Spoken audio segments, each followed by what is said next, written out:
안녕하세요. 저는 직장 생활을 하고 있는 30대 여성입니다. 결혼한 지 이제 갓 1년 차를 넘겨 아직은 신혼생활을 보내고 있어요. 결혼한 지 얼마 안 됐을 때만 하더라도 늘 바쁜 직장 생활에 새롭게 맡는 아내와 며느리라는 역할까지 정신이 하나도 없었어요. 하지만 이제는 어느 정도 자리를 잡고 결혼을 통해 새롭게 만난 인연들과도 어느 정도 익숙해졌습니다. 남편과는 연애 시절부터 대화도 많이 하고 정서적으로나 사고방식이 공통점이 많아서 통하는 부분이 참 많았어요. 하지만 남편과 이렇듯 제가 잘 통한다고 해서 남편의 식구들인 시댁 식구들까지 잘 통하리라는 법은 없었죠. 아마 결혼하면서 시댁 식구 때문에 곤란을 겪는 많은 분들께선 공감하시겠지만 사실 결혼 아니면 평생 만날 일 없는 사람들이지 않습니까? 운이 좋아서 시댁 식구들 모두와 둥글게 잘 지낼 수 있다면 그보다 더할 나위가 없겠지만 생전 처음 보는 사람들이 갑작스럽게 가족으로 엮이는 건데 그렇게 찰떡같이 잘 맞는 건 대단한 행운이겠죠. 저 역시 그러했습니다. 결혼하고 난 후 생각지도 못하게 크고 작은 사건들을 겪게 되면서 나름대로 우여곡절을 겪어야 했으니까요. 아니, 우리는 동서가 그런 줄은 꿈에도 몰랐지. 그래, 우리가 알았으면 그런 소리 왜 했겠어. 형님들이 아시든 모르시든 간에 저는 똑같은 사람인데 대접이 이렇게나 달라질 줄은 몰랐네요. 아무리 요즘 시대에 조건 따지는 게 당연한 일처럼 받아들여진다고 하지만 그래도 가족으로 엮인 사람들한테까지 대접을 받는 게 달갑지는 않더라고요. 더군다나 사람 조건 따져가며 대하는 태도를 손바닥 뒤집듯 하는 행동은 기가 막히다 못해 다소 한심스럽게까지 느껴졌습니다. 제가 동서들에게 어떤 취급을 당했기에 여러분들께 이런 하소연까지 하게 된 건지 궁금하신가요? 지금부터 저한테 있었던 일들, 사소한 것들까지 낱낱이 다 말씀드릴게요. 남편과는 산악재단 관련 일을 하다 처음으로 만나게 되었어요. 저도 그렇고 남편도 그렇고 공부를 제법 깊게 했다면 깊게 한 편이었고, 당시에는 지금의 직장이 아닌 교육 관련 일을 하고 있었기에 직업적인 접점도 있는 편이었습니다. 처음 만났을 때부터 이성적으로 접근했던 건 아니었으나 어쨌든 간에 인간적으로도 가치관이 이렇게 잘 통하는 사람을 만나기는 쉽지 않은 일이었기 때문에 쉽게 남편과 가까워질 수 있었죠. 국내에 들어오고 난 후 간만에 만나는 마음이 통하는 사람이었기 때문에 더더욱 남편에게 끌렸던 것 같습니다. 여기까지 말하면 짐작을 하셨겠지만 제가 외국 생활을 제법 오래 했습니다. 20대의 거의 대부분을 미국에서 보냈다고 보시면 될 거예요. 고등학교 마치고 학원 문제로 미국에 건너간 뒤 인턴 생활과 석사까지 쭉 그곳에서 마쳤습니다. 미국에서 한국 들어오는 비행기 값이 한두 푼도 아니고 제가 그렇다고 대단한 부잣집 딸도 아니었기 때문에 그 기간 동안 쉽게 한국에 들어오기 어려웠습니다. 집에 유학을 한 가족이 있거나 혹은 본인이 유학생 경험이 있으시다면 아시겠지만 이거 참 돈이 여간 들어가는 일이 아니에요. 물론 저희 가족들이나 부모님들께서 제 생각해 주신다고 그저 저 잘 되라는 생각으로 제 학비로 들어가는 돈에 아까운 티 한 번 내지 않으셨으나 그렇다고 해서 그걸 받는 제 입장이 편할 수만은 없었어요. 집안에 형제가 저 하나뿐인 것도 아니었고 저를 제외하더라도 대학 다녀야 할 동생도 있었으니까요. 거기다 다른 유럽 등지의 대학이 비교적 학비가 저렴한 것에 비해 아직까지 영미권 대학은 학비가 굉장히 높은 편입니다. 거기다 학교 입학만 한다고 전부가 아니에요. 한국에서는 대입시험인 수능에서 좋은 점수를 얻어 대학에 입학하기까지가 참 힘들지 않습니까? 그래도 좋은 학교 한번 들어가고 나면 어지간히 학점 관리를 엉망으로 하거나 사고를 치지 않으면 졸업하는 게 입학만큼 어려운 편은 아니잖아요. 그런데 미국 대학은 입학보다 졸업이 훨씬 어려워요. 물론 입학도 쉬운 건 아닙니다만 좋은 학교 입학했다고 들떠서 학업에 소홀하고 놀러 다니기만 했다가는 번번이 졸업 허가를 받지 못해 대학 졸업장 따기가 결코 수월하지 않습니다. 실제로 제 주변에서도 결국 졸업장을 따지 못하고 수료에 그친 사례도 여러 번 본 적 있어요. 뭐 그런 친구들이야 그래도 본토에서 생활하는 친구들이고 집안도 빵빵한 편이니 먹고 사는데 별 문제는 없겠지만 가뜩이나 연고도 없는 곳에 홀로 건너온 유학생 입장에서는 안 될 말이었습니다. 어떻게든 이 학교 무사히 졸업해서 좋은 직장 잡아 취업해 안정적인 생활을 할 수 있도록 노력해야만 했습니다. 그거 하나 생각해서 이역만리 떠난 딸자식 뒷바라지에 여념이 없는 가족들을 생각하면 더더욱 그랬죠. 그럼에도 불구하고 비싼 물가에 돈 들어갈 일은 천지였고 열심히 대학 생활하는 와중에도 방학마다 인턴십 프로그램 등에 참가하며 돈 모으는 일을 게을리하지 않았습니다. 그렇게라도 해야 간신히 학교 다니면서라도 부족하지 않을 정도의 생활을 할 수 있었어요.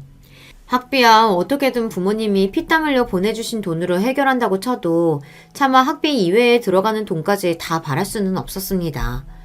저도 염치가 있지 국내 사립대에 서너 배는 되는 학비 받아 챙기면서 다른 것까지 요구할 수는 없었어요. 애초에 제가 욕심을 부리지 않았더라면 미국까지 와서 공부하는 일도 없었을 테고요.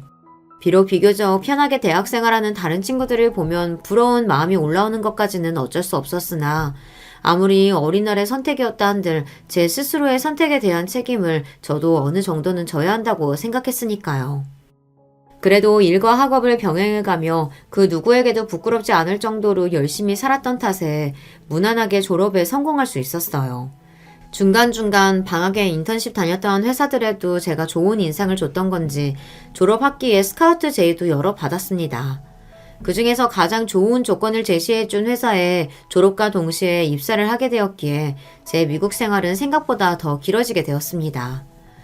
이왕 외국에서 학교 나온 김에 현지에서의 경력을 쌓아두면 나중에 한국에 귀국해서라도 좋은 스펙이 될 수 있을 거라는 생각에서였습니다.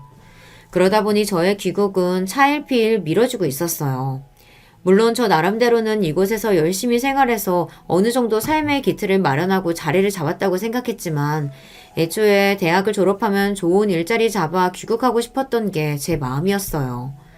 직접 경험해본 유학생활이나 미국에서의 삶이 만족스럽지 않은 것은 아니었지만 처음부터 돌아갈 곳은 한국이라고 생각하고 있다 보니 이렇듯 점점 한국으로 돌아가는 일이 요원해지는 것이 조금 힘들게 느껴지더라고요.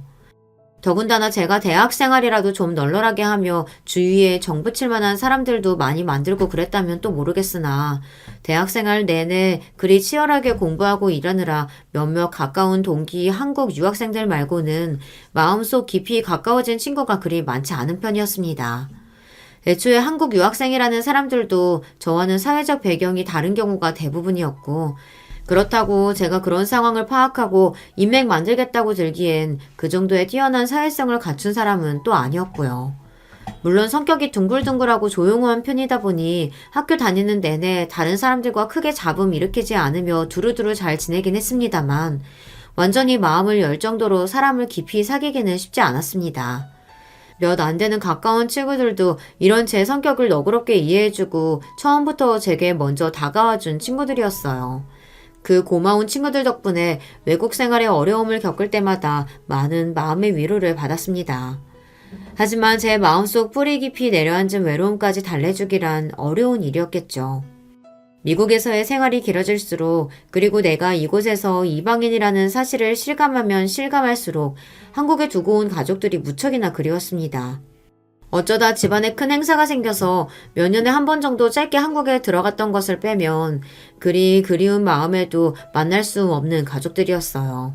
제가 20살 넘어 30 가까이 되어 한국에 귀국할 때까지 한국에 머무른 시간을 다 합쳐봤자 채 한 달이 되지 않을 거예요.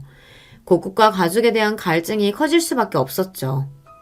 하지만 그렇다고 해서 쉽사리 한국행을 결정할 수는 없었습니다. 제가 이곳에서 대학을 나와 자리를 잡은 것은 저의 노력 덕분이기도 하지만 저희 집 형편에 버거울 정도의 학비임에도 불구하고 끝내 딸 자식의 날개를 꺾지 않기 위해 묵묵히 지원해주신 부모님과 가족들의 덕이기도 했습니다. 저 졸업시키겠다고 온 가족이 그렇게 고생을 했는데 적어도 부모님 보시기에 남 부끄럽지 않은 누가 봐도 자랑할 만한 안정적이고 탄탄한 직장을 잡지 않는 이상 경솔하게 한국행을 결정하지 않으리라 다짐하고 있었으니까요. 사실 저희 학교가 이름값이 제법 있다 보니 국내에서 취업 자체가 힘든 건 아니었습니다.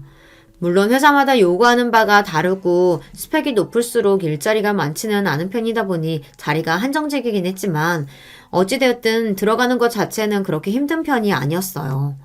문제는 취업하고 난 후 얼마나 버틸 수 있느냐 하는 거였죠. 먼저 귀국한 친구들 중에서 제법 괜찮은 자리에 취업한 경우가 더러 있었습니다. 하지만 그중 절반 이상이 채 2년도 채우지 못하고 이직을 준비하더군요. 업무 자체의 어려움은 둘째 치더라도 입사 후에 주변의 견제가 만만치 않았다고 합니다. 아무리 요새 블라인드 심사니 뭐니 해서 학연, 지연, 혈연 고려하지 않고 인재를 채용하려고 노력한다고는 하지만 그래도 기업 문화라는 게 그렇지 않습니까?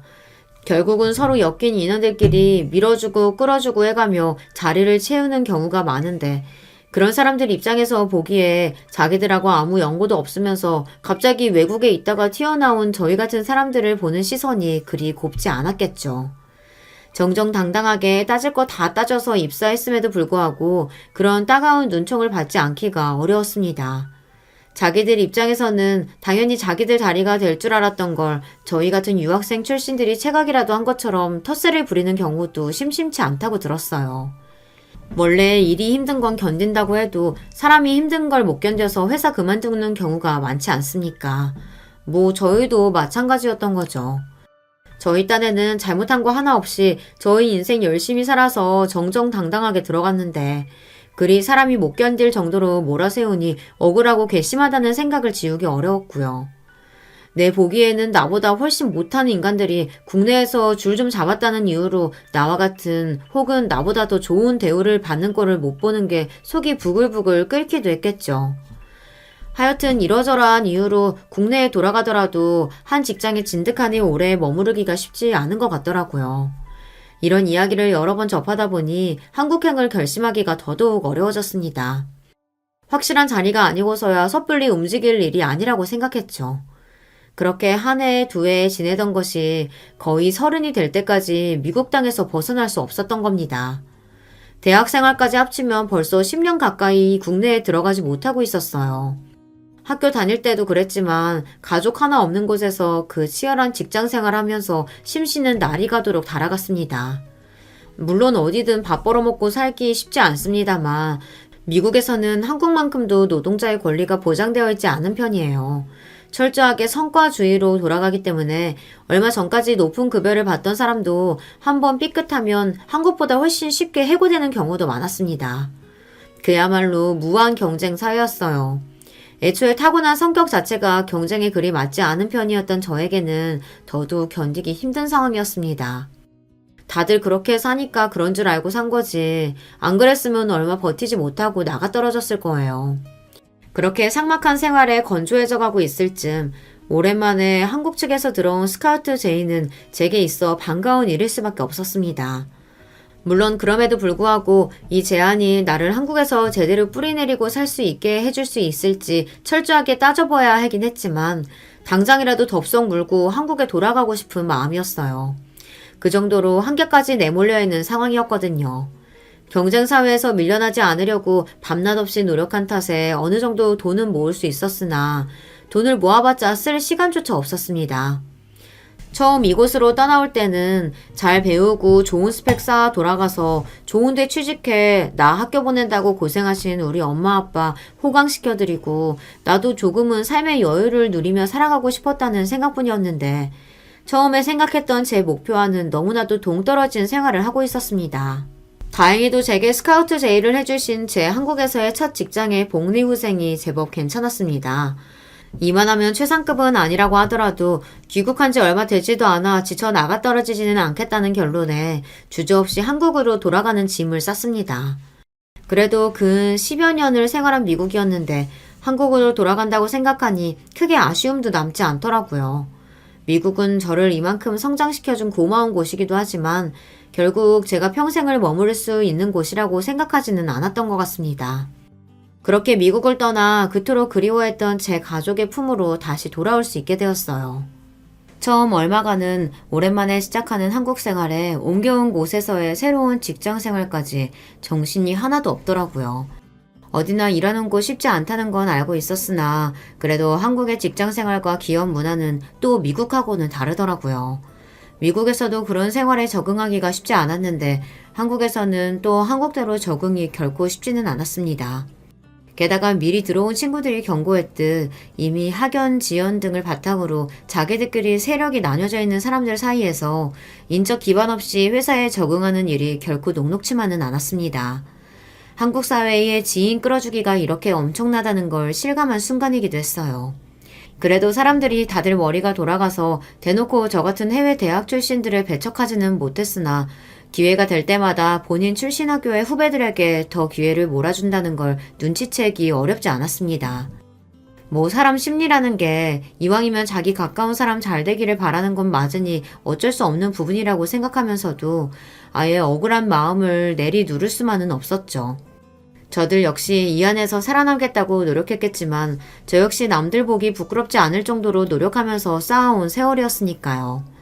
그러던 와중에 남편을 만나게 되어 마음의 위로를 많이 받았어요. 남편 역시 이러다 만난 사람이다 보니 이런 관행을 잘 알고 있었습니다.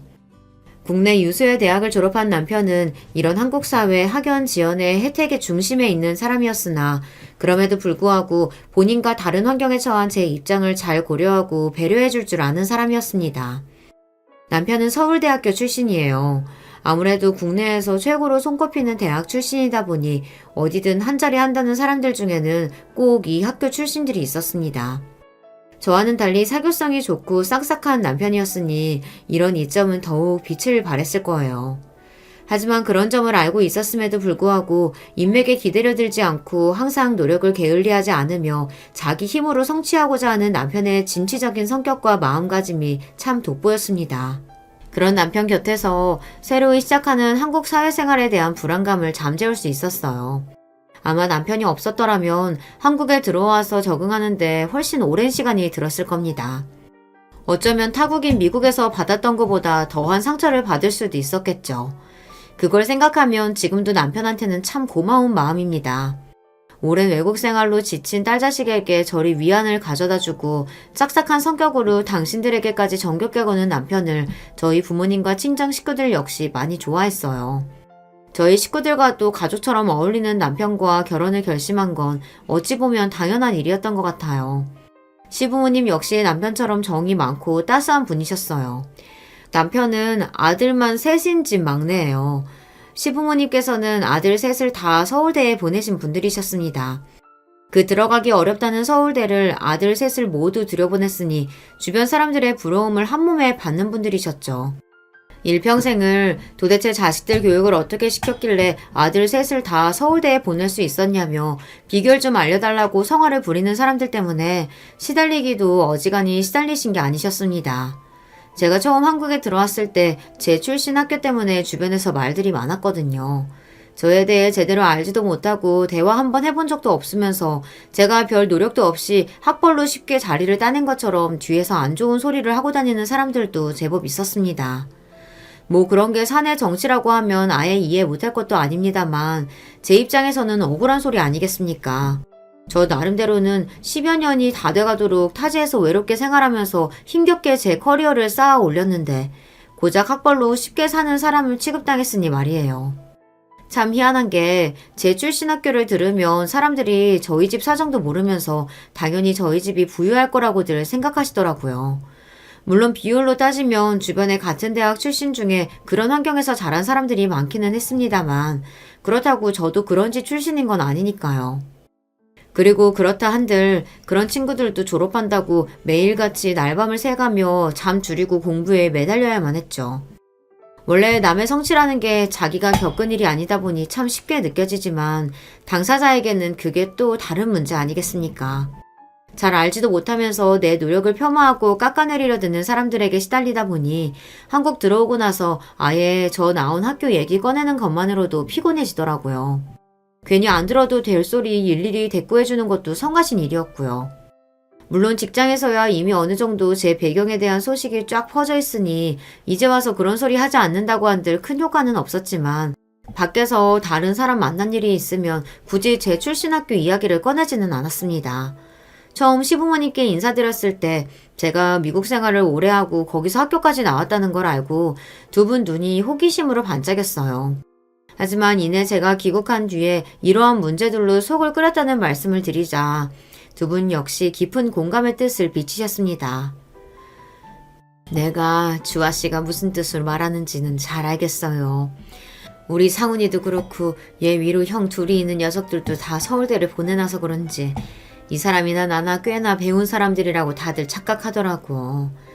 사실 둘 다 찢어지게 가난한 집에서 태어나서 고등학교나 겨우 졸업한 얼마 배우지도 못한 사람들인데 말이지.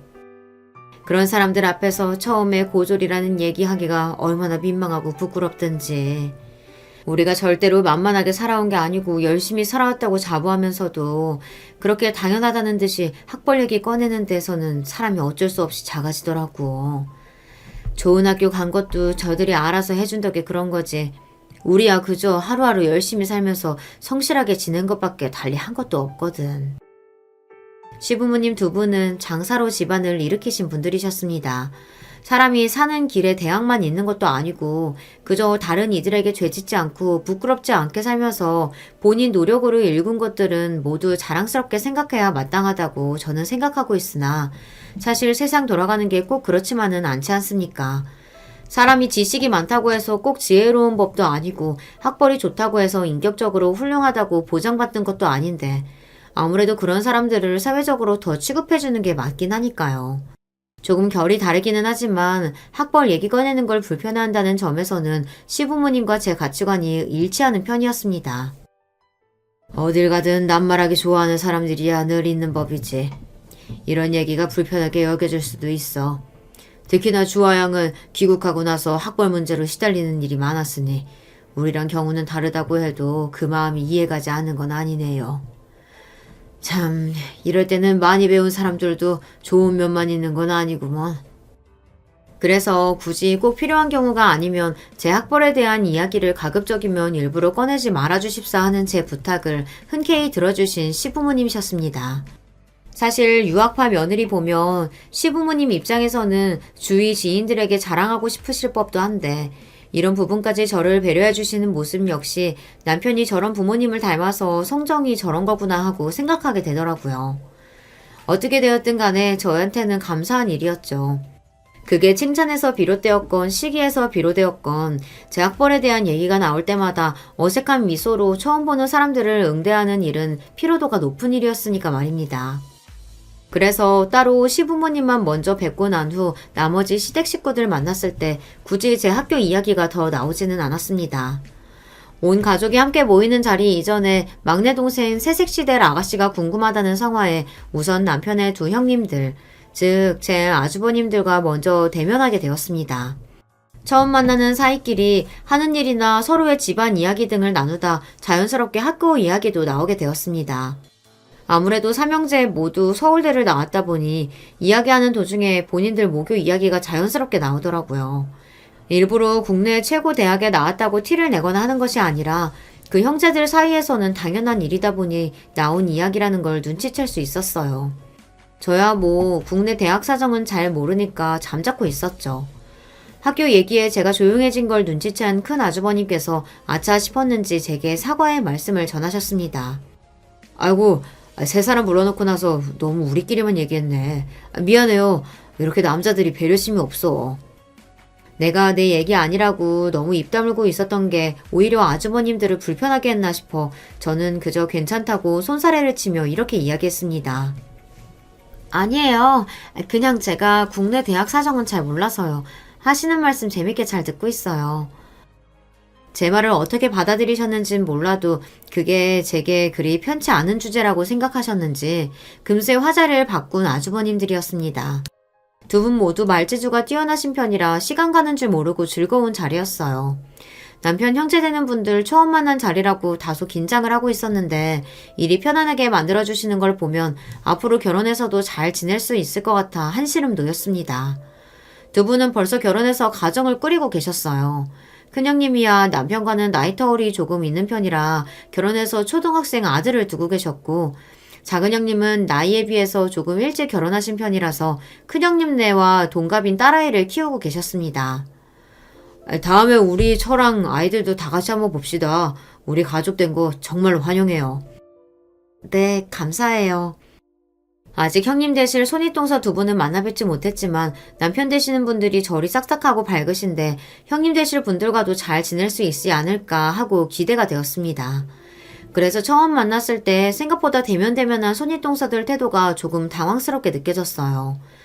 물론 그 자리에 저 혼자만 낯선 사람인 입장이다 보니 제가 그걸 더 예민하게 알아차렸을지는 모르겠지만 식사 내내 저와 다른 식구들이 하는 이야기를 그저 듣기만 하고 묵묵히 밥만 먹는 모습에 저도 모르게 좀 뻘쭘해지더라고요.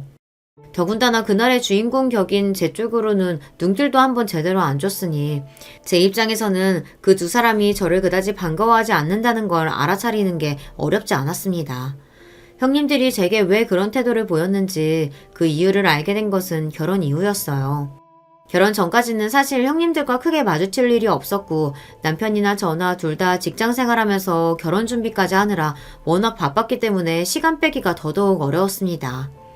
게다가 결혼과 관련된 준비하는 일들은 양가 부모님 도움을 많이 받았기 때문에 시간이 난다고 하더라도 양가 부모님들 뵙는데 더 많은 시간을 할애하게 되었어요. 결혼하고 나서도 얼마간은 신혼생활에 적응하느라 형님들까지 신경 쓸 정신이 없었죠.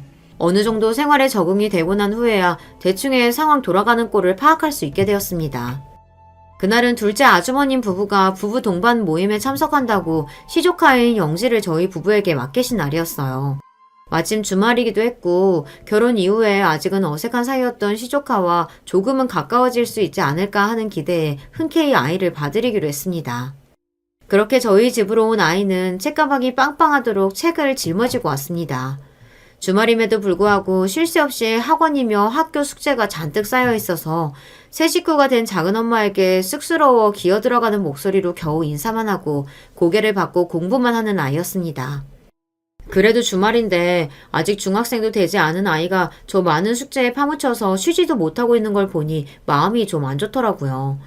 요즘 애들 학원 가지 않으면 친구들하고 어울리기도 어렵다는 얘기 정도야 들어서 알고 있었습니다만 그래도 저건 좀 과하다 싶었어요. 남편도 오랜만에 조카와 놀아줄 생각에 은근히 기대하고 있다가 아이가 훌쩍은 표정으로 문제집만 들이입다 풀어대고 있으니 조금 당황스러워 보였습니다. 그래서 잠시라도 쉬게 만들어주고 싶어 아이 좋아할 만한 간식을 내어주며 조심스럽게 물었어요. 영지야, 평소에도 숙제가 이렇게 많아? 네. 그래도 오늘 여기 오려고 어제 밤늦게까지 숙제 많이 해서 오늘은 별로 많은 편 아니에요. 삼촌집까지 와서 책만 들여다보고 있는 저를 책망하는 줄 알았는지 아이가 풀이 죽어 기어들어가는 소리로 말했습니다. 괜히 얘 신경 쓰게 하는 건가 싶어 서둘러 말했어요. 괜찮아. 벌써부터 이렇게 열심히 공부하는 거 보니까 기특해서 그래. 그럼 삼촌이랑 숙모랑 같이 남은 거 얼른 풀고 재밌는 거 하고 놀까? 그제야 아이 표정이 좀 풀어지더라고요. 양쪽에 삼촌과 숙모가 붙어 앉아 공부를 도와주니 의욕이 샘솟는 듯 했습니다. 그렇게 아이 숙제를 도와주고 일부러 아이 온다고 구비한 보드게임을 하며 즐거운 시간을 보냈습니다. 둘째 아주버님 부부가 아이가 저녁 먹고 한참 놀다 지쳐 잠이 든 무렵에야 아이를 데리러 오셨어요. 아주버님께서는 기분이 좋아 한잔 하셨는지 웃는 낯이 벌겋게 익어 계셨고 운전해야 해서 술을 드시지 않은 둘째 동서가 아이를 챙기셨습니다. 우리 애 봐주느라 고생했네. 아니에요. 저희도 영지랑 즐거운 시간 보내서 재밌었어요. 아이가 숙제가 많아서 많이 놀아주지 못해서 그게 오히려 아쉬운걸요. 그 말은 진심이기도 했지만 저도 모르게 아이 합승력이 지나치게 많다는 생각에 튀어나온 말이었던 것도 같습니다. 제 말에 살짝 이마에 미간을 찌푸린 둘째 동서가 언제 그랬냐는 듯 표정을 지우고 아이를 데리고 가셨습니다. 그리고 얼마 지나지 않아 시어머니 생신이랑 온 시댁 식구들이 모두 모였습니다. 좋은 날이니만큼 서로 기분 좋은 대화가 오가며 맛있는 음식 먹고 서로의 근황을 주고받았어요. 저 역시 얼마 전 만났던 시조카 영지의 안부를 챙겼습니다. 영지는 그날도 제 몸뚱이만한 책가방에 책이며 문제집을 잔뜩 싸들고 왔더라고요. 저도 모르게 아이가 안쓰럽다는 생각이 들었습니다. 괜히 한번 무거운 가방 드느라 고단했을 아이 어깨를 토닥여주며 제가 말을 붙였어요. 영지야, 오늘도 책을 많이 들고 왔네. 내일까지 해야 할 숙제가 있어서요. 우리 영지가 고생이 많네. 이렇게 열심히 노력해서 영지가 공부를 잘하나 보다. 제 칭찬에 쑥스러웠는지 아이 얼굴이 발그레해졌습니다. 그래도 아직 어린아이인데 놀 때는 좀 놀았으면 싶었어요. 저도 공부를 꽤나 했던 학생이었지만 공부에 대한 능률을 길게 끌고 가려면 풀어줄 땐 또 잘 풀어주는 게 훨씬 효과가 있었거든요. 하지만 제가 그 아이 부모도 아니고 부모님이 엄연히 계시는데 아이 교육 문제에 이러쿵저러쿵 말을 못하는 건 실례되는 일이라는 걸 알았기에 저는 말하지 않고 아이 머리만 쓰다듬어 주었습니다. 후식 내온다고 잠시 주방으로 들어가는 길에 둘째 동서도 제 뒤를 따라오셨어요. 그러더니 저를 보고 대뜸 이러시더라고요. 동서, 우리 예뻐해주는 건 고마운데 그래도 아이 앞에서 그런 식으로 말은 좀 안 했으면 좋겠어. 네? 아까 내가 아이한테 무슨 말실수라도 했나 싶어 제가 했던 말을 곱씹어 보았습니다. 그런데 딱히 뭐가 잘못됐는지 잘 모르겠더라고요. 혹시 내가 아이에게 실수될 만한 말을 했나 싶어 다시 되물었습니다. 형님, 혹시 제가 실수한 게 있을까요? 알려주시면 다음부터는 조심할 테니까 말씀 좀 해주세요. 아니, 학생이 공부하는 게 당연한 일이지 그걸 가지고 고생스럽다고 하는 건 좀 아니지 않아? 우리의 학습량이 그렇게 많은 편도 아니야. 요새 애들은 다 저만큼은 한다고. 그런데 괜히 동서가 이상한 바람 불어넣어서 애 허튼 생각이라도 할까 봐서 그래. 지금도 저기서 더 놀리고 싶은 걸 조절하고 있는 중인데 그렇게 공부 너무 많이 한다는 식으로 했다가 애가 꾀라도 부리면 골치 아파지는 건 내 쪽이라고. 제 딴에는 아이가 너무 어린 나이부터 공부한다고 애를 너무 먹는 것 같아서 한 소리였는데 아이 공부 스케줄 관리하는 엄마 입장에서는 자기 일도 아닌 문제에 괜히 입댄 것처럼 느껴질 수도 있다는 생각이 들더라고요. 물론 그럴 의도는 아니었습니다만 상대방이 그렇게 느꼈다고 하면 조심해야 하는 게 맞다고 생각했어요. 그래서 답했습니다. 죄송해요 형님. 제 딴에는 영지가 너무 애쓰는 것 같아서 안쓰러워서 한 말이었는데 제가 자세한 사정도 모르면서 너무 쉽게 말했던 것 같아요. 앞으로는 신경 쓸게요. 그래. 뭐 그렇게 얘기해주니 더 할 말은 없네. 동서야 모르겠지만 원래 대학 가서 사람 구실하려면 지금부터 공부의 길을 들여놓는 게 참 중요하다고. 동서가 경험해본 일이 아니라서 잘 몰라서 그런 거라고. 이번에는 그냥 넘어갈게. 앞으로는 신경 좀 써줘. 그러고는 밖으로 쏙 나가버리는 둘째 동서였습니다. 갑작스레 들어온 뜻밖의 말에 저는 어안이 벙벙해졌어요. 아니 저도 고등학교 때까지는 치열하다는 대한민국 교육을 경험해봤고 비록 국내 대학은 아니라 하더라도 외국에서 대학생활도 질리도록 해봤고요. 이런 문제에 완전히 문외 아닌 것처럼 취급하는 것도 모자라 조금은 무시당한 기분이 들어 기분이 찜찜했지만 이렇게까지 생각하는 건 내가 너무 과하게 해석한 건가 싶어 애써 떨떠름한 기분을 떨쳐내려 노력했습니다. 시댁에 모이는 일이 잦아질수록 저를 대하는 두 동서들의 태도가 더욱 확실하게 느껴졌습니다. 동서들이 붙어있을 때마다 단연 가장 많이 나오는 주제는 역시 아이들 교육 문제였어요. 제가 결혼한 지도 얼마 안 되었고 아이도 없다 보니 두 분이 말씀하실 때 멀뚱하게 듣고 있는 것 말고는 딱히 할 말도 없었습니다. 애초에 그 둘이 지내온 시간이 저보다 훨씬 길었고 공통적인 관심사도 없이 아이들 교육 문제만 나오는데 화제에 끼어들기가 쉽지 않았죠. 은근히 그 둘이 저를 따돌리는 기분이 들었으나 설마 나하고 무슨 척질 일이 있는 것도 아닌데 일부러 그러기야 하겠나 생각했어요. 아, 너무 우리들끼리 떠들었네. 아무래도 우리가 엄마다 보니 이런 데 관심이 갈 수밖에 없더라고. 동서도 이해하지? 아, 그럼요. 아이들 문제만큼 중요한 게 또 있나요. 그래. 자기 듣기에는 뭔 소린가 싶겠지만 그래도 동서도 들어둬서 나쁠 건 없을 거야.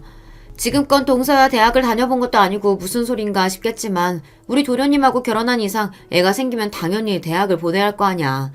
그때 되면 우리한테 이렇게 기동령으로나마 들어둔 걸 감사하게 될걸? 저를 대학 문턱도 밟아오지 못한 사람 취급하는 말에 어리둥절해졌습니다. 그러면서 제게 대단한 은혜라도 베푼 것처럼 구는 두 손윗동서를 보니 그제야 저 둘이 제게 거리를 두는 이유를 깨달을 수 있었어요. 눈치 없이 저 두 사람이 몇 번 만나보지도 않은 새 식구인 저에게 낯을 가리고 있는 게 아닌가 싶었는데 애초에 본인들과는 어울릴 수 없는 보이지 않는 선을 긋고 저를 대한 거였더라고요. 두 동서들은 아주버님들과 캠퍼스 커플 출신으로 둘 모두 서울대 출신이었습니다. 한눈에 보기에도 좋은 대학 나왔다는 자부심이 상당해 보였죠.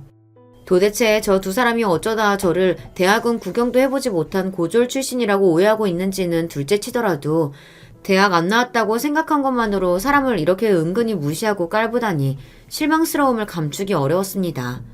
집으로 돌아오는 길에 남편에게 대충 그날에 있었던 일을 설명했더니 남편 표정도 황당하게 짝이 없더라고요. 그런 남편에게 제가 말했습니다.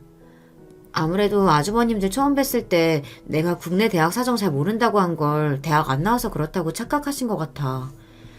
아니 그걸 착각하고 말고를 떠나서 그렇다고 당신이 고졸인 줄 알았다고? 내가 고졸이라고 생각했다는 거는 나 아무렇지도 않아. 대학 나온 사람만 사람인 것도 아니고. 당장 어머님 아버님도 대학 안 나오셔도 저렇게 자식 셋 훌륭하게 키워내시고 번듯하게 지내시는데 그게 뭐가 그렇게 중요하겠어. 내가 황당한 건 내가 대학 안 나온 줄 알고 고졸 출신인 줄 아니까 꼭 사람을 자기들 밑으로 보고 행동하는 게 어이가 없어서 하는 소리야. 아휴, 형수님들 애들한테 벌써부터 너 제대로 안 하면 좋은 대학 못 간다고 닥달하시는 거 보고 조금 과하신 거 아닌가 싶었더니 당신한테까지 그런 식으로 구셨단 말이야. 남편 역시 제 형수님들에 대한 실망감이 뚜렷해 보였습니다. 제가 동서들에게 그런 취급을 받은 걸 저보다 더 기분 나빠하는 남편이었어요. 다음에 형수님들 뵈면 내가 똑바로 해명할게. 나 참 어이가 없어서. 당신 어느 대학 나왔는지 알면 두 분 표정이 아주 볼만할 거야. 됐어. 그거 보고 나 대하는 태도 변하면 그건 그거대로 또 기분 나빠. 어차피 나 학교 나온 걸로 이래저래 말 나오는 거 별로 달갑지도 않고 그 두 분이 오해하신다고 해서 내가 진짜 고졸이 되는 것도 아닌데 뭐. 이미 실망스러워서 그런지 해명을 할 생각도 들지 않는 저였습니다. 그리고 해명이라는 말도 참 웃기지 않나요? 자기들 임의대로 해석해서 멋대로 받아들인 사실만 가지고 그럴 일도 아닌 걸 가지고 사람을 이리 대해놓고 사실대로 얘기한들 무슨 소용이 있을까 싶었습니다. 어차피 그런 마음가짐으로 앞으로 잘해준다면 내가 진심으로 마음에 들어서 하는 행동도 아닌데 그런 식으로 아무 일 없었다는 듯 잘 지내는 것도 찜찜한 기분이었고요. 그렇게 말하는 저를 보고 남편 표정이 염려스러웠으나 괜한 말할 거 없다고 다시 한번 남편에게 당부하고는 저도 그렇게 넘어가기로 작정했어요. 하지만 신경 쓰지 않으려고 했던 생각에도 불구하고 제 앞에서 두 분의 학벌 타령은 점점 더해져만 갔습니다. 동서, 지금 와서 좀 늦기는 했지만 그래도 도련님도 서울대 출신인데 지금이라도 사이버 대학이라도 들어가는 거 어때? 그래. 나중에 애 낳아봐. 아빠는 서울대 나왔는데 엄마는 대학 문턱도 못 밟아봤다 그러면 애가 얼마나 창피하겠어? 다 동서 생각해서 하는 소리야. 인생 성패들 말 가볍게 듣지 말고. 배울 거 하나 없는 사람이 인생 선배를 자처하는 게 기가 찼습니다. 처음에는 눈치라도 좀 보다 점점 다른 식구들 있는 앞에서까지 말을 못 가리는 동서들이었습니다. 입이 방정인 제 아내 대신 아주버님들 사과를 받는 일도 잦았죠. 재수씨, 내가 미안해요. 내가 그렇게 단속을 하는데도 점점 더 말을 가르할 줄도 모르고 내가 정말 재수씨랑 우리 상은이 볼 면목이 없어. 아주버님들이 먼저 제안해주신 동서들과의 미국 여행을 마지못해 받아들인 것 역시 동서들 때문이 아니라 아주버님들 때문이었습니다. 내가 성과급 명목으로 미국 여행 상품권을 받았는데 요새 업무가 하도 바빠서 시간 빼기가 어렵더라고. 가서 구경도 잘하고 콧바람도 좀 쐬고 하면서 기분 좀 풀고 와요, 재수씨. 미국 여행에 한두 푼 드는 것도 아니고 제게 미안한 마음에 어떻게든 동서들 간의 사이를 풀어보려고 저리 애쓰시는데 거절하기도 참 그렇더라고요. 이미 제 형수들하는 태도에 성이 날 대로 난 남편은 그마저도 곱깝지 않게 봤지만요. 당신 괜히 형들 때문에 억지로 괜히 참아줄 필요 없어. 나중에 뒷수습 내가 다 해줄 테니까 너 어떤 소리 하거든 봐주지 말고 할 말 시원하게 다 해. 알았지? 남편까지 저리 든든하게 지원을 해주는데 까짓거 못 갈 것도 없겠다 싶었습니다. 그렇게 여행날이 되었어요. 저들 둘이서 뭐가 그리 신나는지 깨르륵 웃으며 붙어가는 동서들 뒤를 따라 터덜터덜 걸어갔습니다. 미국으로 들어가는 출입국 심사대 앞에서 대놓고 들으란 식으로 저를 조롱하는 동서들이었어요. 저 앞에서 통과는 제대로 할 수 있을까? 미국은 출입국 심사도 쉽지 않은데 영어 못해서 붙잡히면 얼마나 창피한 일이야. 설마 아무리 배운 게 없어도 그 정도 공부야 해왔겠죠. 혹시나 했는데 역시나였습니다. 무난하게 출입국 심사대를 통과한 저를 보고 의외라는 듯한 동서들 표정을 빤히 쳐다보았어요. 이대로 제가 여기서 망신이라도 당하고 붙잡혔으면 저를 기다리지도 않고 저들끼리 가버리고도 남을 인간들이었어요. 공항 입구를 나서자마자 동서들이 하는 소리는 더더욱 가관이었습니다. 그래도 어떻게 이미그레이션은 통과했네? 나는 저기서 동서 잡힐까봐 어찌나 걱정이었는지 몰라. 동서, 고졸이라서 영어 못하지? 대꾸할 가치도 없어 가만히 있는 저를 보고 둘째 동서가 이죽거렸습니다. 지금 손윗동서가 말씀하시는데 태도가 그게 뭐야? 여기가 한국인 줄 알아? 동서, 영어 한마디 제대로 하지도 못하면서 여기서 우리가 떨고 가면 어쩌려고 이딴 식으로 굴어? 똑바로 해. 제대로 안 하면 여기다 그냥 확 버리고 간다. 듣자 하니 정말이지 더는 못 들어주겠더라고요. 미리 예약한 우버가 도착하자마자 그것들 뒤도 안 돌아보고 앞자리에 턱 올라타서는 유창한 영어로 운전자에게 목적지를 내질러 버렸습니다. 거침없는 제 행동에 다소 당황한 동서들이 우물쭈물거리다 자기들 트렁크를 넣고는 영문을 모르고 뒷자리에 올라탔어요. 동서, 도대체 뭐라고 한 거야? 지금 어디 가는 거야? 입 다물고 있어요. 미국 와본 적도 없다면서 내가 떨구고 가면 어쩌려고. 한껏 비아냥거리는 제 말에 황당함을 감추지 못하는 동서들이었어요. 제가 얌전하게 대해줄 때는 끝이 모르고 기어오르더니 말 한번 싸하게 내뱉었다고 당황함을 감추지 못하는 꼴을 보자 역시 별것도 아닌 것들이 사람 봐가며 발 뻗는다 싶더라고요. 그렇게 차는 이윽 후 목적지에 도착했습니다. 여긴 왜 왔어? 우리 호텔은 어쩌고? 아니 여기 아무나 들어갈 수 있는 거야? 촌스럽기 짝이 없는 태도로 쭈뼛거리는 그것들에게 혀를 차며 제가 어깨를 활짝 펴고 소리쳤습니다. 지금 아니면 형님들 주제에는 평생 못 오지 싶어서 제가 한번 모시고 왔어요. 여기가 내 모교입니다. 네, 제가 동서들을 데리고 온 곳은 제가 졸업한 학교인 바로 하버드대였습니다. 그동안은 워낙 제 대학 생활이 쉽지 않고 또 힘든 타지 생활로 그리 아름다운 추억으로만 남아있지 않았던 곳이었으나 생각지도 못한 제 말에 턱이 빠지도록 경악한 저 한심한 두 여자 꼴을 보니 속이 다 시원해지더라고요. 내가 이 학교 나온 것을 이렇게 유치하게 자랑하게 되는 날이 올 줄은 정말 생각도 못했습니다. 하물며 그게 저것들 때문이라니 스스로도 조금 창피하다는 생각이 들었지만 제 말을 듣자마자 사색이 되어버린 저 두 여자를 보니 저 사람들 수준에는 이 정도 얕은 행동이 딱 먹혀 들어갔다는 걸 곧장 알 수 있었죠. 하버드라니 동서 고졸 아니었어? 내가 내 입으로 대학 안 나왔단 소리 한 적이 한 번이라도 있나요? 내가 진짜 고졸 같아요? 아니 말을 안 하는데 우리가 어떻게 알아? 말을 안 하면 뭐여? 설마 내가 진짜 고졸이라도 대학 안 나왔다고 사람을 그런 식으로 대하는 게 뭐 잘했다는 소리예요? 대놓고 동서들을 무시하는 제 말에 동서들의 얼굴이 시뻘겋게 달아올랐습니다. 동서들을 하찮다는 듯 쳐다보며 제가 말했어요. 뭐예요? 얼른 안 쫓아오면 버리고 갈 거예요. 그렇게 그 둘을 끌고 학교 구석구석을 제 집 앞마당처럼 누비며 그 시간을 한껏 즐겼습니다. 비록 졸업생이긴 하지만 하버드 출신이라고 외부인 출입이 금지된 곳에도 들어갈 수 있더라고요. 그런 곳에는 입구에 두 동서들을 내버려두고 그냥 저 혼자 당당하게 들어갔어요. 순간 학교 다닐 적 추억들이 새록새록 떠올랐습니다. 동시에 입구에서 저를 따라 들어오지도 못하고 지나다니는 사람들 눈치만 보고 있는 두 동서꼴을 보자니 스스로 유치하다고 생각하면서도 속이 뻥 뚫리는 기분만은 어쩔 수 없었습니다. 그렇게 여행 첫날 하루를 통으로 하버드 대학교에서 보냈어요. 자존심은 자존심대로 상하고 몸은 몸대로 지친 동서들 표정이 벌레 씹은 것만도 못했습니다. 그런 동서들을 보고 제가 말했어요. 이제 그만 찢어져서 다니죠. 난 여기 지인들도 있고 만날 사람들도 많은데 굳이 같이 다닐 필요가 있어요? 아니 여기까지 데려와 놓고 우리 보고 어쩌라고. 왜? 영어 못해요? 내가 버리고 가면 혼자서 숙소도 못 찾아가요? 참나 어디서 서울대 나왔다고 하기 민망스럽네요. 금방이라도 창피해서 눈물을 터뜨릴 것 같은 표정에 좀 더 놀려주고 싶었지만 조금이라도 더 나은 내가 참자 싶었어요. 그렇게 그 둘을 남겨두고 남은 미국 여행 기간 동안 정작 미국 살면서 사느라 치여서 못 즐겨본 것들도 즐기고 좋은 구경 다 실컷 하며 한국으로 돌아왔습니다. 비행기에서 내리자마자 동서들 만행을 낱낱이 실토했기에 시댁은 그야말로 초토화가 되었습니다. 화해하라고 큰돈 들여 미국까지 보내놨더니 인간 이하의 추졸한 짓거리를 벌인 것도 모자라 하버드 출신 동서에게 망신이란 망신을 있는 대로 당한 제 마누라들을 보고 아주버님들도 기어이 화가 폭발하셨어요.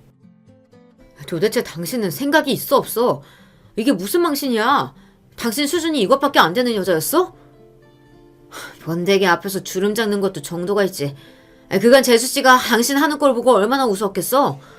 재수씨가 당신 미국에 안 버리고 온 것만으로도 감사히 생각해. 아마 동서들도 살면서 그렇게 큰 수치심을 겪어본 적은 없었을 겁니다. 창피해서 얼굴이 터질 것 같다면서도 대꾸 한마디 못하는 꼴을 보니 그간 쌓인 채증이 확 풀리는 기분이었어요. 더 볼 것도 없이 그 이후로 손윗동서들이 제게 기어오르는 일은 두 번 다시 없었습니다. 기어오르기는커녕 어쩌다 대학 얘기만 나와도 제 눈을 피하는 꼴은 좀 불쌍할 지경이더라고요.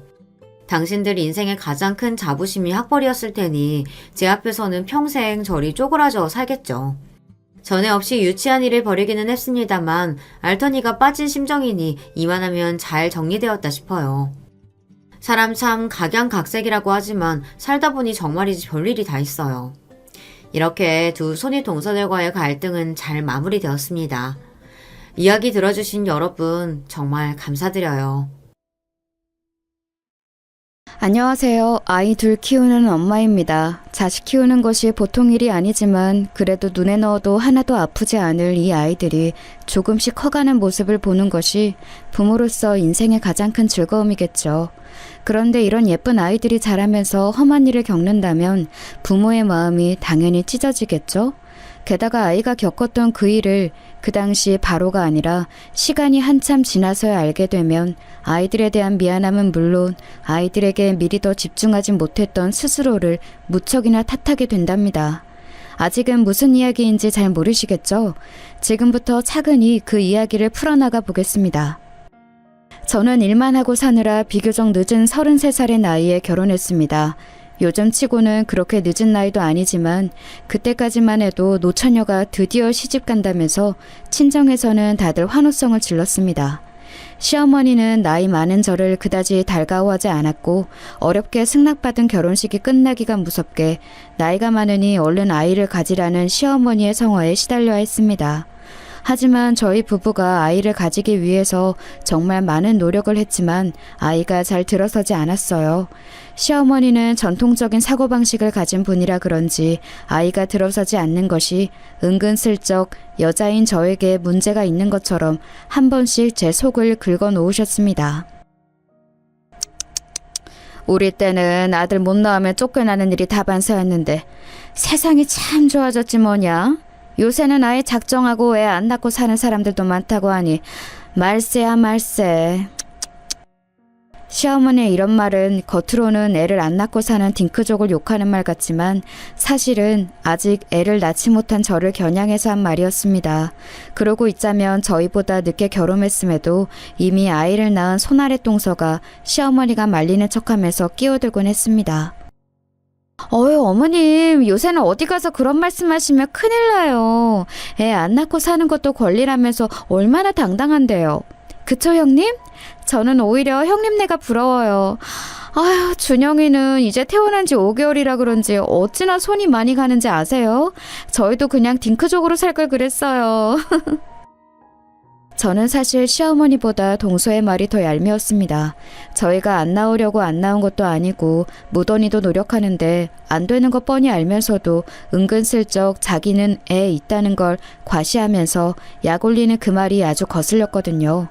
시댁의 이런 분위기는 계속해서 저에게 스트레스를 주었고 난임에도 스트레스가 더욱 안 좋은 영향을 미치기에 그로 인해 아이는 더 안 들어서고 그렇게 계속 임신이 되지 않으니 다시 스트레스가 쌓이고 정말이지 끊이지 않는 악순환의 연속이었습니다. 게다가 남편은 저보다도 5살이 연하였기 때문에 젊고 팔팔한 남편보다는 당연히 늦게 결혼한 저에게 문제가 있는 것처럼 형성되는 분위기가 정말 싫었습니다. 형님은 그래도 한창 팔팔한 연하 남편이랑 오붓하게 둘이서만 결혼생활 즐기시니까 얼마나 좋아요. 노산이라고 너무 스트레스 받지 마시고 지금을 즐기세요. 어차피 그 나이에 아기 낳다가 잘못될 수도 있는데 차라리 잘 된 거 아니겠어요? 청취자 여러분도 느껴지시나요? 잘 들어보면 저를 위로하는 말이 아니라 저를 매기는 말이라는 것을요. 네, 사실 오늘 사연에서 가장 중요한 등장인물은 동서라고 해도 과언이 아닙니다. 자식 얘기를 할 것처럼 이야기를 시작하더니 뜬금없이 웬 동서가 가장 중요한 등장인물이냐고요? 이제부터 그 이야기가 어떻게 연결되는지 잘 한번 들어보세요. 동서라는 인간에 대해서 이야기하려면 먼저 서방님 이야기를 해야 해요. 그 전에 동서가 낳고서는 기고만장한 그 금쪽 같은 아예요? 일단은 서방님이랑 속도 위반으로 생긴 아이라 뭐가 그렇게 당당한지 웃기지도 않고요. 그래요. 요새 뭐 속도 위반은 흉도 아니라지만 동서의 평소의 행실을 알면 여러분 모두 그럴 만한 인간이구나 하고 고개를 끄덕이게 되실 겁니다. 일단 말썽꾸러기 도련님 이야기 먼저 하겠습니다. 왜 말썽꾸러기인지는 듣다 보면 알게 되실 거예요. 전문 댄서였던 도련님은 그동안 저희 부부 집에 얹혀 살면서 허구한 날 새벽 늦게 들어오기 일쑤고 저희가 제발 집이 좁고 새벽에 시끄러우니 누구 좀 데려오지 말라고 해도 쉬지 않고 여자를 데려왔습니다. 당연히 데려올 때마다 여자는 바뀌어 있었고요. 들어오자마자 자기 방문을 닫고 들어가서는 데려온 여자랑 무얼 하는지 알 수는 없지만 저는 항상 도련님이 알 수 없는 여자를 데려온 그 다음 날이 제일 싫었습니다. 데려오는 여자들이 하나같이 양아치 같고 염치 없는 것들 뿐이었거든요. 한 번은 이런 일도 있었습니다. 다음날 아침에 제가 빨래를 하려고 빨래통을 뒤적이고 있었는데 갑자기 빨래통에 여자 속옷을 누가 툭 던지면서 언니 이것도 좀 빨아줘요 하는 거예요. 제가 깜짝 놀라서 고개를 들어서 보니 온몸에 문신을 치렁치렁 뒤감은 기집애 하나가 발가벗고서는 자기 속옷을 제게 던진 거였어요. 그러더니 룰루랄라 콧노래를 부르면서 화장실로 가서는 1시간이 넘게 샤워를 하지 않겠어요? 그러고 있자니 도련님이 뒤늦게 끙 기지개를 켜고 일어나서는 형수님 밥 좀 줘요 하면서 하품을 쩍 하고 배를 북북 긁으면서 식탁에 기어나와 앉는 것이었습니다. 도련님의 뻔뻔한 태도야 맨날 보던 것이지만 데려오는 여자들도 어쩜 그렇게 개념이 없는지 한숨밖에 안 나왔습니다. 또 하나 이야기해 볼까요? 여느 때처럼 새벽녘에 귀가한 도련님과 도련님이 데려온 또 다른 여자가 휩쓸고 간 자리를 오전에 청소하던 중이었습니다. 도련님의 방 안에는 소주병과 맥주캔, 널브러진 과자 봉지들로 난장판이었습니다. 한숨 푹푹 쉬면서 그것들을 치우고 나서 다음으로 화장실을 청소하러 들어갔습니다. 변기 뚜껑이 닫혀있길래 뚜껑을 열었더니 변기 물이 거의 끝까지 차올라서 흘러넘칠 듯 찰랑거리고 있는 게 아니겠어요? 변기가 막혔구나 하고 뚜러뻥으로 열심히 눌러보았지만 좀처럼 뚫리지를 않았습니다. 그 와중에 꽉 찬 변기물이 움직이면서 바닥에 떨어져서 튀는데 정말 불쾌하기 짝이 없었습니다. 도저히 안 되겠다 싶어서 고무장갑을 끼고 변기 구멍에 손을 넣어봤더니 무언가 큰 덩어리가 하나 잡히더군요. 낑낑거리면서 그것을 겨우 빼고 보니 세상에 피 묻은 생리대지 뭐예요? 제가 생리대를 거기다 버릴 일은 없으니 누구겠어요? 다름 아닌 어젯밤 도련님이 데려온 기집애가 한 짓이겠지요. 데려오는 여자들만 달랐을 뿐 그 여자들의 무례함과 도련님의 뻔뻔함은 항상 이런 식으로 비슷하게 반복되었고 주중에는 지방에서 일을 하느라 자리를 비우는 남편 때문에 도련님의 이런 행동은 통제가 되질 않았습니다. 제가 무슨 식모도 아니고 청소부도 아니고 도를 넘는 도련님과 도련님이 데려오는 기집애들의 태도에 저는 너무 열이 받아서 남편한테 네 동생 좀 어떻게 하라고 불만을 터뜨렸습니다. 나 더 이상 네 동생이란 인간이랑 같이 못 사니까 당장 내쫓아. 아니 여보 또 왜 그래? 준영이가 또 말썽 부렸구나. 그치? 다 알면서 뭘 물어? 도련님도 도련님인데 그 맨날 데리고 오는 기집애들이 개념을 어찌나 밥 말아먹었는지 당신도 보면 나랑 똑같은 생각했을 거야. 아이고 여보가 좀 이해해줘. 아버지 여의고 아들처럼 키운 동생이야. 내가 안 돌보면 누가 돌보겠어. 그 자식 장가 갈 때까지만이라도 우리가 조금만 참자. 응? 우리? 당신은 평일에 지방에 가 있으니까 결국 당신 동생 더러운 뒤치다거리는 내가 다 하잖아. 그래놓고 우리? 왜 나만 이 짐을 다 짊어져야 하는 건데? 미안해 여보. 내가 미안해. 조만간 내가 서울에 새로 일자리 구하니까 그렇게 되면 그 자식도 마음대로 못 굴 거야. 조금만 참아줘 제발. 그리고 결혼을 하기는 한데 장가를 가긴 가는 거냐고. 저렇게 지 맘대로 사는 인간이 결혼하는 걸 본 적이 없어 내가. 알았어. 준혁이가 결혼을 하든 안 하든 내년부터는 나가서 살라고 얘기해 볼 테니까 그만 화 풀어. 내년부터는 도련님을 내보내겠다는 말에 간신히 화가 누그러들어 그날의 대화는 마무리가 되었습니다만 의외로 그런 도련님이 저희 집에서 나가는 날은 예상보다 빨리 찾아왔습니다. 어느 날인가 불쑥 결혼을 하겠다고 하면서 저희 부부에게 새색시를 소개하고 싶다고 했습니다. 저희 부부는 모두 깜짝 놀랐습니다. 자유로운 영혼 그 자체인 도련님이 결혼을 하다니 무엇보다 이제 이 집에서 나가게 되다니 저는 겉으로는 티를 안 냈지만 속으로는 쾌재를 불렀습니다. 엄마한테 소개하기 전에 먼저 형이랑 형수님한테 소개하고 싶어.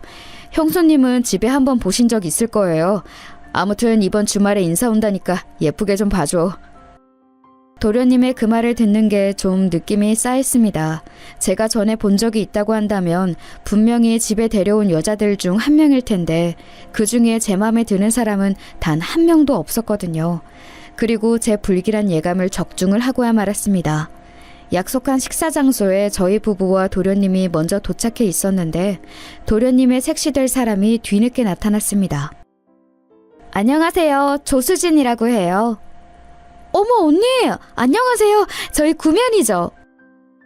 세상에나 도련님이 결혼할 사람, 그러니까 제 동서 될 사람은 바로 그 발가벗은 채로 제게 자기 속옷을 빨아달라며 툭 던지던 온몸에 문신을 치렁치렁 감은 싸가지 없는 기집애였습니다. 아, 네. 안녕하세요. 그날 빨래 고마웠어요, 언니. 빨래 엄청 잘하시던데요? 앞으로도 자주 해주실 거죠?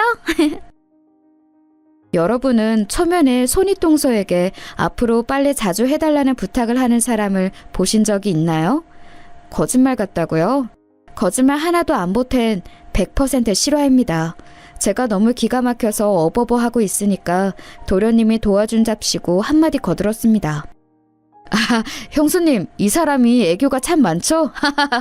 아닌 게 아니라 이 사람이 홀몸이 아니라서 그래요. 그러니까 이런 장난은 너그럽게 넘어가 주세요. 홀몸이 아니라고? 그러면 지금 제수씨 될 사람이 임신을 했다는 거야, 지금? 응, 형.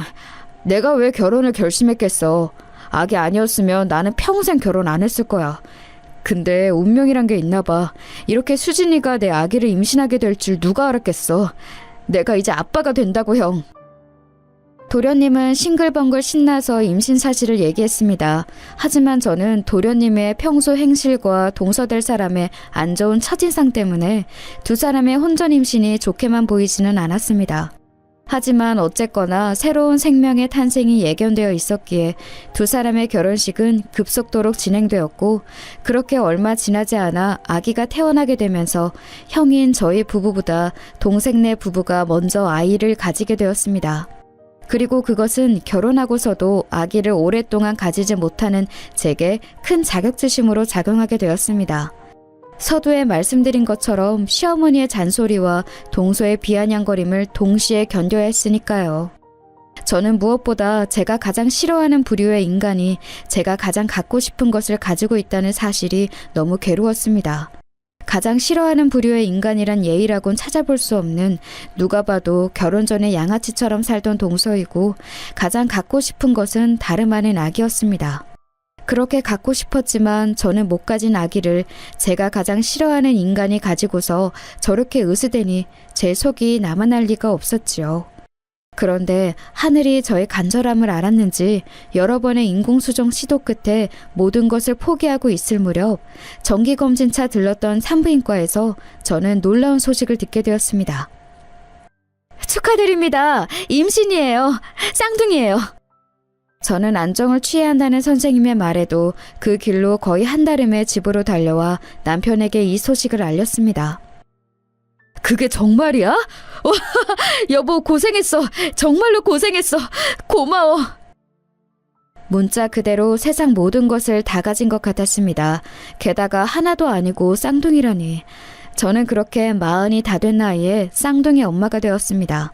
무엇보다도 눈꼴씬 동서에 잘난 채도 더 이상 보지 않아도 돼서 좋았습니다. 어렵게 들어선 아기들인 만큼 저는 지극정성으로 10달을 보냈고 무사히 건강한 쌍둥이 왕자님을 출산했습니다. 그리고 정말 신기하게 아이들이 태어나자마자 신기하게 남편의 사업은 크게 성공 가도를 달리면서 번창하기 시작했습니다.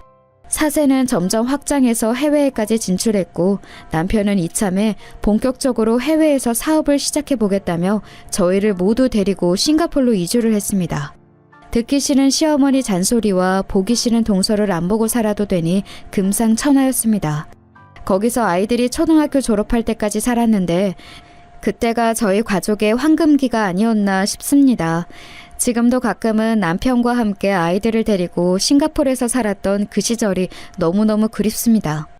영원토록 거기 살면서 호의호식하면서 살았다면 참 좋았을 텐데 안타깝게도 아이들이 초등학교를 졸업할 무렵 남편의 사업은 급격히 기울기 시작했습니다. 우후죽순으로 생겨난 경제업체들이 발빠르게 시장을 장악해 나갔고 남편은 그 와중에 무리하게 사업을 확장하던 것이 잘못되어 큰 빚을 떠안고 싱가포르에서의 사업을 정리해야 했습니다. 그렇게 귀국한 한국은 저희가 떠날 때와는 많이 달랐습니다. 눈부시게 발전을 했지만 그 안에 큰 빈부격차가 있었고 떠날 때 부의 정점에 서 있던 저희는 돌아왔을 때는 그 큰 빈부격차 속에서 이번에는 빈의 정점에 선 채 살아야 했습니다. 남편은 결국 파산 신청을 했고 신용카드 하나 제대로 못 만드는 신세가 되었습니다. 곧 중학교에 들어갈 아이들을 위해 새벽이면 인력시장에 나가서 막노동을 했습니다.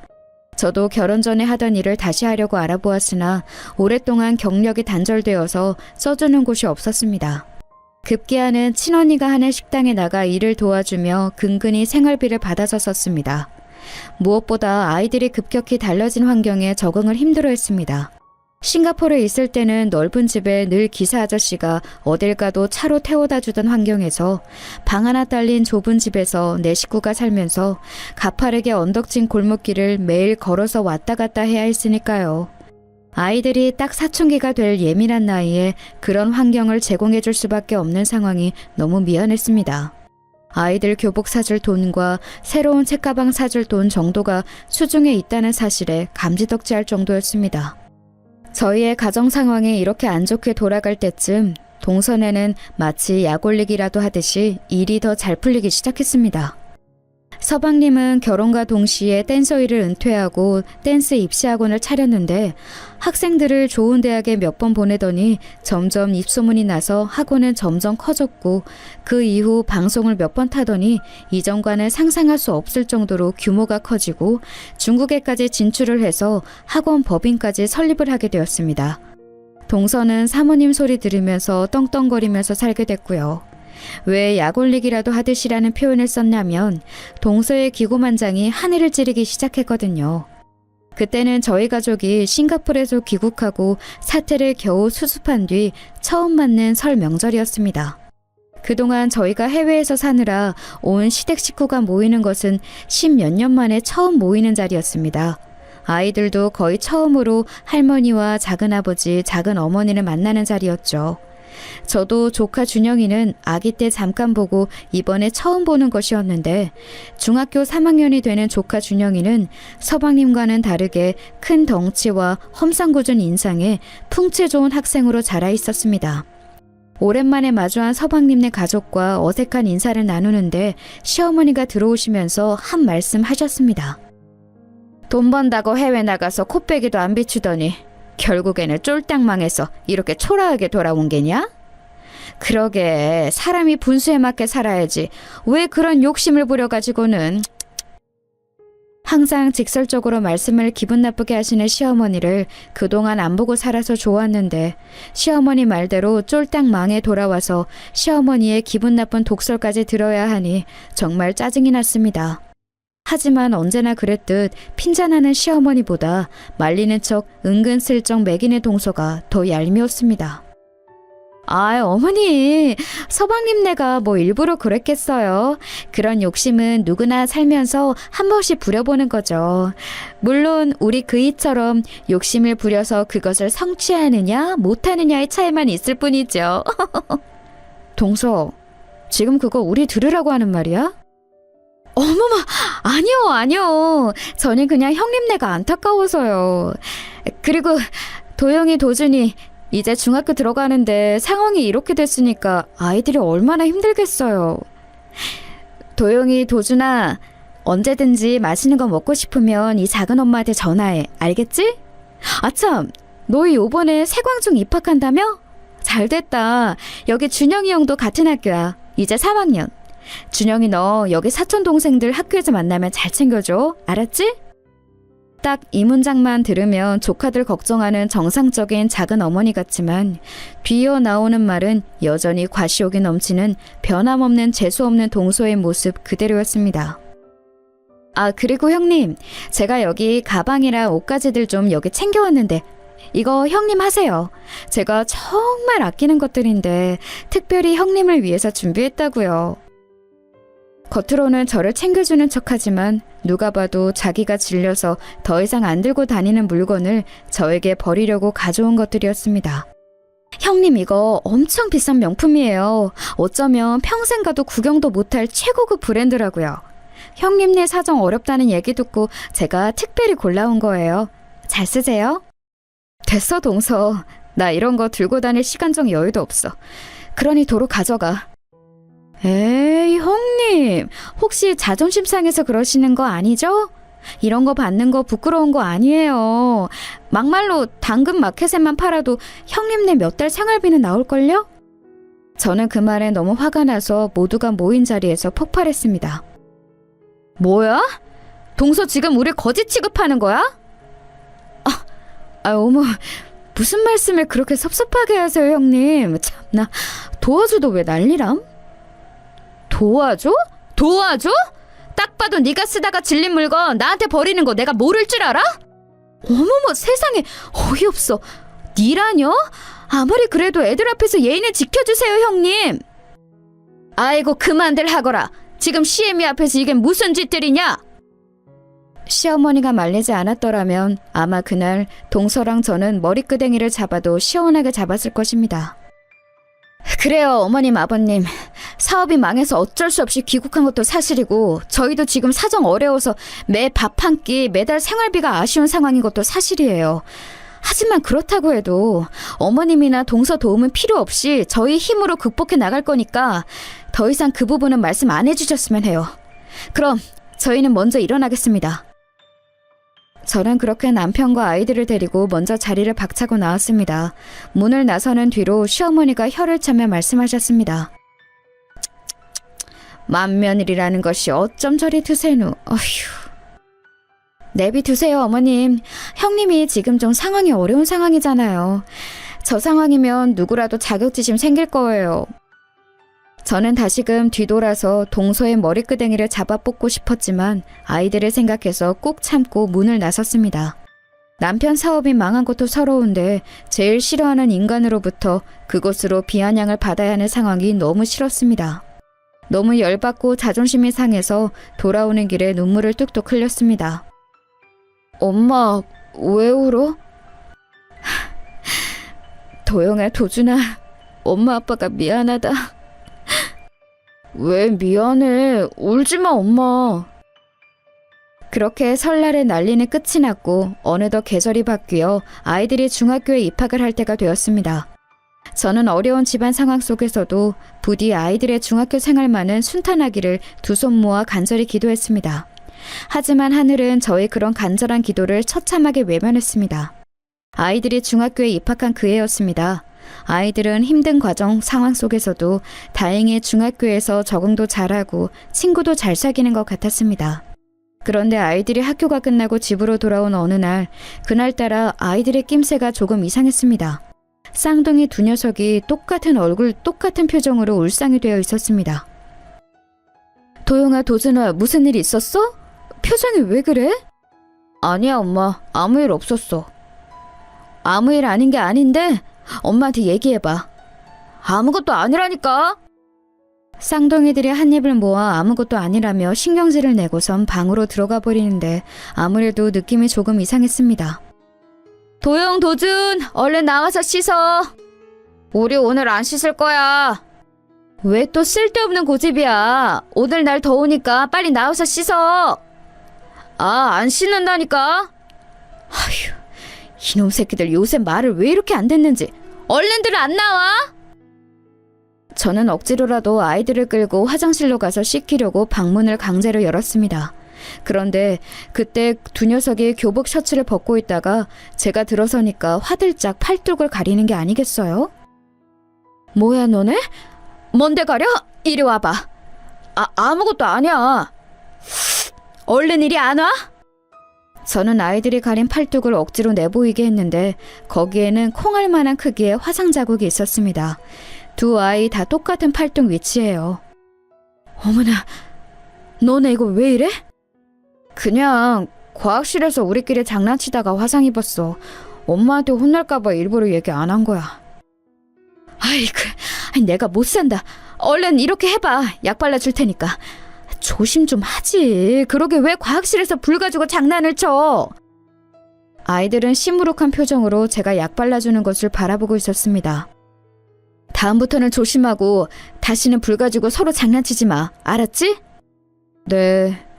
풀이 잔뜩 죽은 채로 시무룩하게 대답하는 아이들을 보면서 저는 조금 의아했습니다. 아니, 아무리 장난을 치다 화상을 입어도 두 아이 다 똑같은 위치에 이렇게 동시에 화상을 입는다고?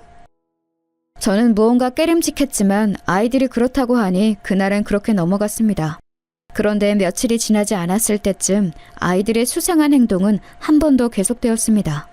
그날도 역시 방과 후에 집에 들어와서는 저랑 얼굴도 마주치지 않고 두 아이 다 방문을 쾅 닫고 안으로 들어갔습니다. 이 녀석들, 다녀왔으면 다녀왔습니다 하고 인사를 해야지. 빨리 다시 안 나와? 아, 몰라요. 저희 그냥 내비두세요. 뭐야? 이 녀석들 정말 한번 혼날래? 저는 다시금 아이들의 방문을 다시 열었는데 아이들의 행색에 깜짝 놀랄 수밖에 없었습니다. 에그머니나, 너네 얼굴이 왜 이래? 옷은 또 왜 다 찢어졌고? 아이들의 교복은 찢어져서 만신창이가 되어 있었고 눈탱이는 밤탱이가 되고 입술은 터져 있었습니다. 이게 어떻게 된 거니? 그냥 저희끼리 싸웠어요. 별거 아니에요. 싸우긴 뭘 싸워? 너네 잘하면서 한 번도 안 싸웠잖아. 얼른 사실대로 얘기 안 해? 그게...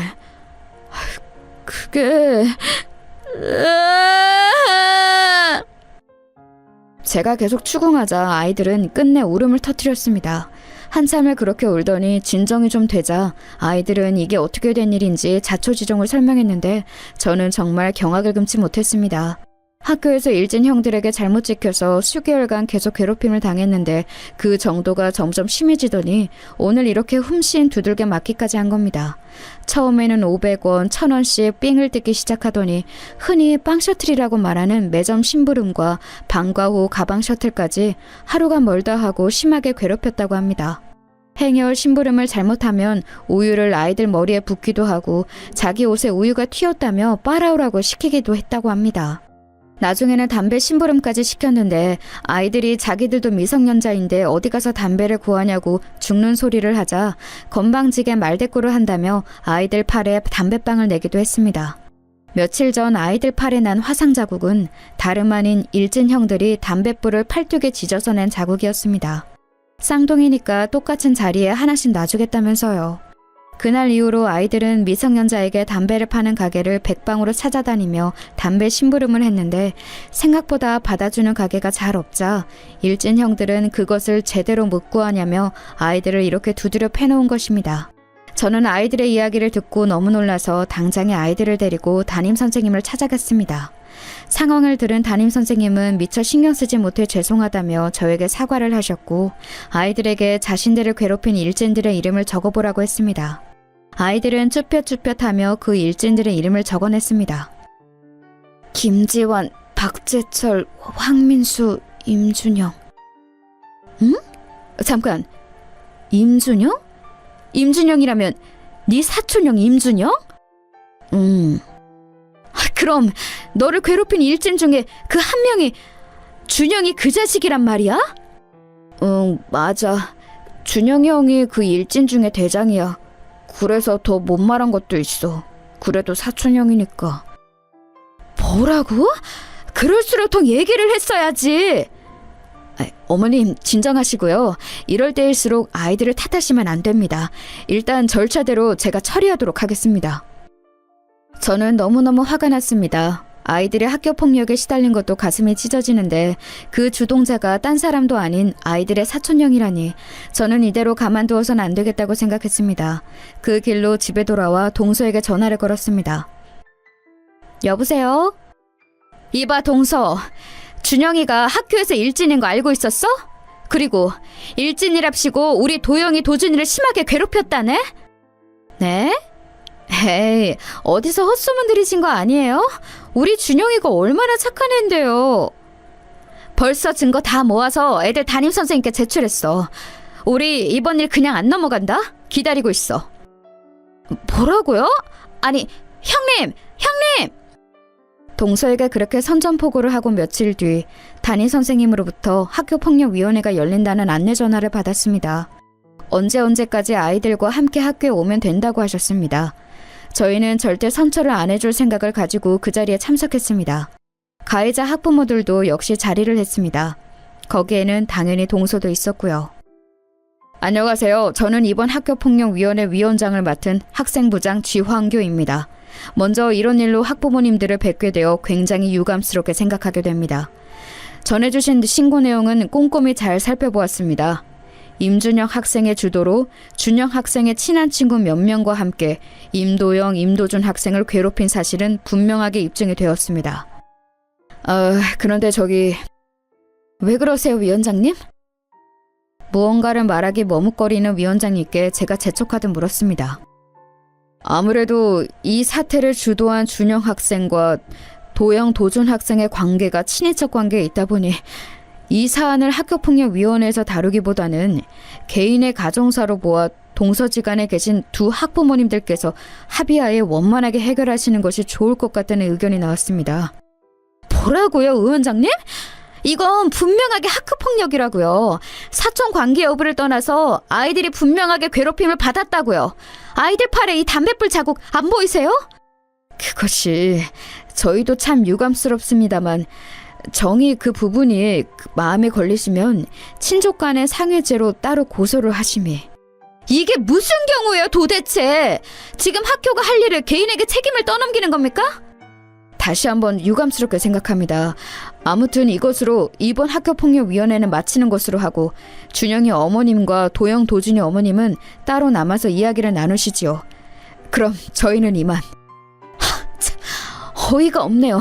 이봐요 위원장님. 이번 일 그냥 안 넘어갑니다. 학교가 해야 할 마땅한 일을 태만하게 처리했다고 교육청에 신고하겠습니다. 형님, 이제 그만 좀 하시고 저랑 얘기 좀 해요. 뭐? 학교폭력위원회와 다른 학부모들이 도망치듯 스리슬쩍 자리를 피하자 동서가 저를 막아서며 말했습니다. 저는 일단 동서와 이 일에 대해 어찌 처리할지 논의부터 해야겠다고 생각했습니다. 형님, 제가 준영이 이 녀석 따끔하게 혼냈어요. 그러니 좋게 이번 한 번만 넘어가요. 네? 그게 무슨 말도 안 되는 소리야. 우리 애들은 아직 준혁이한테 사과 제대로 못 받았어. 그래서 이렇게 오늘 우리가 애들 데리고 만난 거 아니에요. 야, 임준혁, 너 도영이, 도준이한테 빨리 사과해. 아, 알았다고. 야, 임도영, 임준혁, 형이 미안했다. 그냥 장난으로 그런 거였는데 그렇게까지 힘들어할 줄은 몰랐다. 자, 도영아, 도준아, 형이 사과하잖아. 얼른 받아줘야지. 그만해, 동서. 이게 이딴 식으로 구렁이 담 넘어가듯이 해결될 일이야? 애들이 받은 상처는 어떻게 하고? 이렇게 애들한테 억지로 사과하고 사과받게 해서 그냥 쉽게 끝내려고? 절대 안 되지. 참, 형님도 애들이 크면서 사촌 형제들끼리 그럴 수도 있는 거지 뭘 그렇게 역정을 내세요? 뭐? 사촌끼리 그럴 수도 있어? 니네 사촌은 니한테 담배빵 내고 막 그러니? 에이, 형님도 흥분하신다. 그럼 뭐 합의금이라도 드리면 돼요? 애들 병원비랑 정신적 피해 보상금이랑 이런 거요? 형님이 필요하신 게 애초에 그거였구나? 야! 너 이리 와봐. 너 오늘 나랑 아주 끝장을 보자. 저를 마치 애들 이용해서 합의금 뜯어내려고 혈안이 된 사람 취급하는 동서의 말에 너무 화가 나서 저는 이성을 잃고 동서에게 달려들었는데 저희 아이들이 말리고 나섰습니다. 아이고 엄마 그만해. 형이 사과했으니까 우린 됐어. 그만하고 가자 얼른. 그만하긴 뭘 그만해. 엄마 이대로는 그냥 못 넘어가. 얼른 이거 안 놔? 저희가 그렇게 실갱이를 하고 있는데 준영이 이 녀석이 한쪽 구석에서 그것을 보며 웃는 것 아니겠어요? 웃어? 야 임준영, 너 지금 웃음이 나와? 그놈아, 미안하다잖아요. 사과를 안 한 것도 아니고 쟤들도 괜찮다는데 이제 그만 좀 해요. 엄마가 돈도 준다잖아요. 저는 그 말에 정말 눈이 뒤집혀 버렸습니다. 야, 너 이 새끼 일로 와! 저는 그대로 조카 녀석에게 달려들어 머리털을 쥐어뜯으며 말했습니다. 이 싸가지 없는 새끼! 뭐가 어쩌고 어째! 아이고, 큰엄마가 조카 잡네! 아이고, 엄마! 동네 사람들! 조카 녀석은 제게 머리털이 붙잡힌 채로 뻔뻔하게 연기하면서 피해자인 척을 했습니다. 아이들과 동서가 달려들어 저를 가까스로 그 녀석에게서 떼어놓았습니다. 밖에서 대기하던 학폭위원회 위원들과 학부모들이 그 난리가 나자 다시 교실로 들어와 그 광경을 보면서 놀랐습니다. 제 손에는 한 움큼 뽑힌 조카 녀석의 머리카락이 들려 있었습니다. 조카 녀석은 더더욱 크게 연기를 하며 소리를 질렀습니다. 선생님! 저 아줌마가 저 때렸어요! 저 보세요! 머리털이 이만큼 뽑혔어요! 제가 널브러진 채로 씩씩거리고 있자 위원장 선생님이 다가와서 한쪽으로 저를 부르며 말했습니다. 저 어머님, 이러시면 문제가 더 커집니다. 오히려 준영 학생 측에서 폭행죄로 걸고 넘어질 수도 있어요. 그 얘기를 듣는데 아차 싶었습니다. 제가 제 화를 못 이겨 저쪽에서 유리한 빌미를 제공했구나 생각이 들었습니다. 자자자, 아이들도 서로 사과를 했다고 하니 오늘 위원회는 이렇게 마무리 짓는 걸로 하시죠. 위원장 선생님이 얼른 사태를 수습했고 그날 위원회는 그렇게 찝찝한 채로 끝이 났습니다. 당연히 동서와 제 사이는 그 이후로 더욱 원수가 됐고요. 저는 너무 화가 났습니다. 아이들이 그런 큰일을 당했는데 아이들을 위해서 아무 일도 해줄 수 없을 뿐더러 제 실수로 조카 녀석을 처벌할 기회도 날려버렸으니까요. 그렇게 아이들은 학교폭력에 대한 상처를 제대로 수습하지도 못한 채 사건은 일단락되었습니다. 저는 혹시나 조카가 아이들에게 다시금 해코지를 할까봐 불안한 마음에 아이들을 다른 학교로 전학을 시켰습니다. 그렇게 몇 달이 지나고 추석이 다가왔습니다. 저희 간에 있었던 일을 전해들은 시어머니는 저와 동서가 화해를 했으면 하신다면서 저희를 명절을 빈매로 한자리로 모이게 했습니다. 게다가 이번 추석 당일은 제 생일과 겹쳤기에 웬일로 시어머니가 제 생일도 함께 챙길 겸 꼭 오라고 하셨습니다. 저는 그 자리에 가기가 죽기보다 싫었지만 제가 아이들을 위해서 사태 수습을 제대로 못한 책임도 있고 남편과 서방님의 관계도 생각해서 이번 한 번만 숙이고 가기로 했습니다. 그렇게 다가온 명절이자 제 생일날 지난번 학폭위원회 이후로 찝찝함을 서로가 아는 채로 함께한 그 자리에서 저희는 서로 어색한 인사를 나누었습니다. 오셨어요, 형님? 그날 이후로는 처음이네요. 저는 형님이 당연히 이 자리에 안 올 줄 알았어요. 나도 어머님 얼굴 봐서 나온 거니까 괜히 긁지 마. 나 아직 동서에 대한 화 안 풀렸어. 아이고, 그건 저도 마찬가지네요. 그날 준영이 머리털 다 뽑혀가지고 며칠간 얼마나 고생했는지 아세요? 그래, 준영아. 큰엄마가 그날은 미안했다. 학교는 잘 다니니? 도영이, 도준이는 전학 가서 잘 살고 있다. 그럼요. 학교야 늘 신나죠. 그래? 신나? 신나겠지. 그땐 아무런 처벌도 안 받고 그냥 넘어갔으니까 신나야 말이 되지. 아니, 형님. 왜 애를 보자마자 시비 거세요? 아이고, 그만! 내가 이러자고 너희 부른 줄 아니? 저와 동서의 묘한 신경전을 시어머니가 제지하고 나서셨습니다. 이제 그만하고 큰애미는 얼른 저녁 준비하거라. 밥 먹으면서 대화를 좀 해보자꾸나. 네, 어머님. 저는 다시 한번 남편과 서방님 그리고 아이들의 면을 생각해서 꼭 참기로 하고 저녁을 준비했습니다. 그날은 추석 당일이기도 하면서 제 생일이기도 해서 저는 큰맘 먹고 준비해온 한우 세트를 꺼내서 굽기 시작했습니다. 아니, 애미야, 이게 웬 소고기냐? 네, 어머님. 오늘이 제 생일이잖아요. 제가 큰맘 먹고 쏘는 거니까 마음껏 드세요. 제가 어머님과 얘기하고 있는데 동서가 껴들면서 얘기했습니다. 어머, 형님이 웬일로 소고기를 다 준비하셨대요? 동서 좋으라고 준비한 거 아니니까 그냥 잠자코 먹어. 하긴 미안하기도 하시겠죠? 자라나는 애 머리를 다 쥐어뜯어 놓았으니 그럼 이건 뭐 일종의 합의금인 셈인가요? 저는 옆에서 비아냥거리는 동서의 말에 이성의 끈이 끊길랑 말랑하게 직전까지 갔습니다. 뭐? 동서 지금 뭐라 그랬어? 아니, 그렇잖아요. 그때 제대로 된 병원비도 제대로 못 받았는데 저희가 그냥 이걸로 합의금 받은 셈 칠게요. 안 그래도 형편도 어려우실 텐데 이 정도로 퉁치죠. 야, 너 진짜 죽고 싶어? 합의금? 합의금은 받아도 내가 받아야지. 내 새끼 때문에 우리 애들 가슴은 갈기갈기 찢어졌는데. 그게 왜 우리 준영이 때문이에요? 우리 애가 분명히 사과했잖아요. 진짜 웃기네. 아, 됐어요. 안 먹으면 그만이지 뭐. 애초에 우린 이딴 싸구려 고기는 안 먹어요. 아니, 그리고 소고기는 드실 줄이나 아세요? 돼지고기도 제대로 구경 못 해봤을 것 같은 양반이?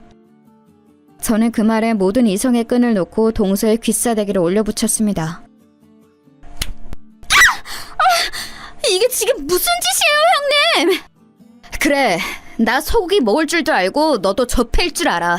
더 맞아봐라, 이년아! 저는 연신 동서의 싸대기를 올려붙이며 훌심히 두들겨 팼습니다.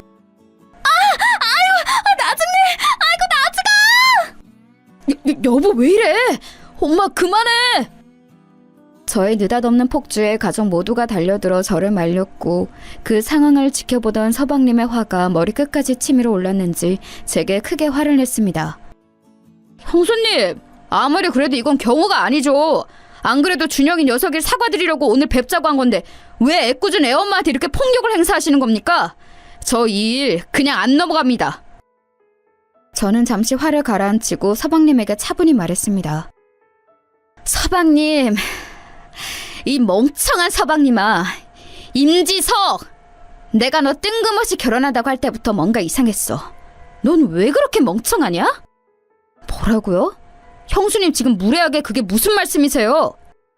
저는 품 안에 있던 종이를 꺼내어 서방님에게 툭 던져봤습니다. 눈이 있으면 읽어봐, 이 멍청한 놈아. 이게 뭔데요? 서방님은 저의 단호한 태도에 놀라며 그 종이를 꺼내서 집어들더니 읽기 시작했습니다. 친자 확인서? 의뢰받은 임준영이 임지석의 친자일 확률 0.001%? 이게 뭐야, 형수님? 뭐긴 뭐야, 이 멍청한 인간아. 준영이 저 새끼가 네 친아들이 아니라고. 뭐라고요? 서방님은 그 자리에서 놀라서 풀썩 주저앉았습니다. 여보, 이게 어떻게 된 일이야? 동선의 그 상황을 보고선 아연실색한 얼굴로 한마디도 이어나가지 못했습니다.